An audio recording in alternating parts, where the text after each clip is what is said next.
For a long time, she believed that love was salvation.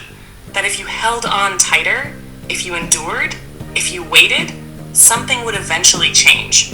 But love turned out to be heavy, like a suitcase without a handle. Painful to carry, terrifying to let go. It didn't begin with a breakup. It began with silence. He stood still, not because he didn't want to move, but because he didn't know where to go. She moved, not because she was brave, but because she could no longer stay. There was too much between them.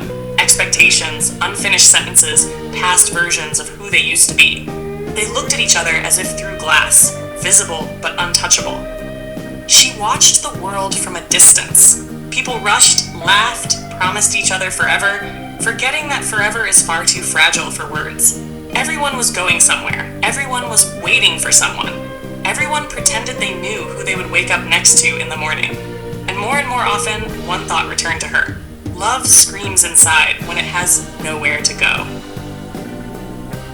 She used to engage in feelings, in conversations, in attempts to save something. Now she had learned how to press a button, to turn it off, not the world, herself within it. She didn't become cruel. She became economical, with feelings, with hope, with pain. He didn't stop her, not because he didn't love her, but because he was broken in his own way.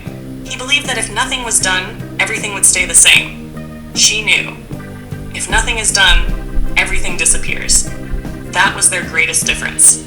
At some point, she understood. To love doesn't always mean to stay close. Sometimes, loving means stepping away. She chose herself. Not out of selfishness, out of survival. Her love didn't die. It simply stopped looking for a way out. Now she lived her own life, without loud promises, without illusions, without trying to be understood. Sometimes late at night, it felt as if somewhere above the world a cry was flying. Without a name, without direction, without an answer. The cry of lonely love. Not hers alone. Everyone's. Those who wanted to, but couldn't. Those who felt deeply, but grew tired. Those who once realized, not every love is meant for life. Some are meant only for awareness. She no longer waited, and she no longer searched. She simply lived, with her heart turned off, but herself preserved. And it wasn't a happy ending. It was a choice. Quiet. Irreversible. Human.